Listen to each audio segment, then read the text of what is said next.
এই অনুষ্ঠানটো চাবলৈ এই ওচৰ পাঁজৰ প্ৰায় 10খনমান গাঁৱৰ ল'ৰা ছোৱালী আই মাতৃসকল আৰু ল'ৰাসকলৰ পৰা আদি কৰি ডাঙৰ মানুহ যথেষ্টখিনি আহে। আজিও তেনেকৈ আহিছে আগৰ নিচিনাকৈ। তেওঁলোকে এতিয়া আৰম্ভ হ'ব এতিয়া বোকাখাচা ভাওনা।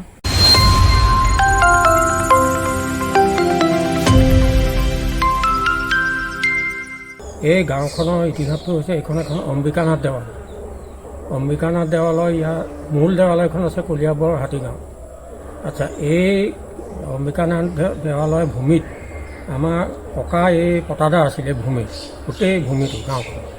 আচ্ছা, ইয়াত নামঘৰ ককাহঁতৰ দিনতেই নামঘৰ প্ৰতিষ্ঠা হৈছিল।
আজি সেই পংকোৎসৱটি পালন কৰিছে প্ৰভু।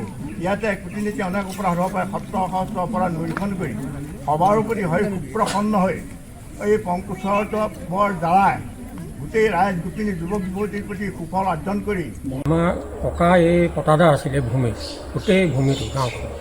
আচ্ছা, ইয়াত নামঘৰ ককাহঁতৰ দিনতেই নামঘৰ প্ৰতিষ্ঠা হৈছিল। এতিয়া সেই নামঘৰ যেতিয়া প্ৰতিষ্ঠা হৈছিল আৰু আমাৰ এই নামঘৰত কৃষ্ণৰ জন্মাষ্টমীৰ পিছত একাদশী তিথি, প্ৰতি একাদশী তিথিত প্ৰতি বছৰে জন্মাষ্টমীৰ পিছৰ একাদশী তিথি প্ৰতি বছৰে এই নামঘৰত পংকোৎসৱ হিচাপে এই একাদশী তিথিটো আমাৰ পালন কৰি আহিছে। আৰু দিনত পৰখনীয়া নাম হয়, ৰাতি ভাওনা পাতে আৰু দিনত এই বোকাখাচা ভাওনা হয় পংকোৎসৱ। মানে আজিৰ দিনটোতেই বোকাখাচা ভাওনা এই একাদশী তিথি বেলেগ দিনা পাতিব নোৱাৰে, বেলেগ দিনা নহয়। এইটো পৰম্পৰা, মানে ৰাইজৰ পৰম্পৰা আৰু একেবাৰে আমি সৰু দিনৰ কালৰ পৰা আমি দেখি আহিছোঁ। দেউৰীগাঁৱৰ নামঘৰ প্ৰাংগণত দেউৰীগাঁৱৰ ৰাইজ সকলো মিলি এই অনুষ্ঠানটো মানে অতীজৰ পৰা পাতি আহিছে। পংকোৎসৱ মানে আমি এনেই সাধাৰণতে বোকাখাচা ভাওনা বুলি কওঁ, কিন্তু অনুষ্ঠানটো পংকোৎসৱ হিচাপে জনা যায়। এই আজিৰ দিনটোৰ কাৰণে আমি পৰখনীয়া নামৰ কাৰণে ৩-৪খন গাঁৱৰ আমি ভকত মাতিছিলোঁ, যিসকল নামত বহে।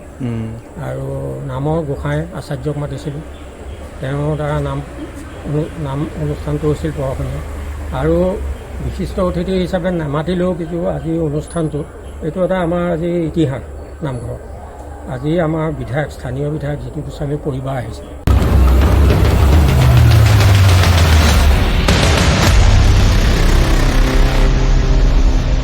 ভাওনাটোত নাম প্ৰসংগ কৰি নামঘৰৰ পৰা ওলাই আহে ওলাই আহি প্ৰথম ইয়াত বোকা খেঁচা ভাওনা খেঁচাটো আৰম্ভ হোৱাৰ আগতে তেওঁলোকে খোল তালৰ চেৱে চেৱে মানে নাম প্ৰসংগ হয়, সেই নামৰ চেৱে চেৱে নাচে। এই প্ৰগ্ৰামটোকতো অসম ভিত্তিত বৃহত্তৰভাৱে অনুষ্ঠিত কৰিব পৰা যায়। সেইটোতো হয়, কিন্তু তেনে এটা অনুষ্ঠান পাতিবলৈ অৰ্থৰো প্ৰয়োজন হয় বা তেনেকুৱা চলাই নিব পৰা মানুহো লাগে। গতিকে পৰৱৰ্তী পৰ্যায়ত হয়তো হ'বগৈ এদিন।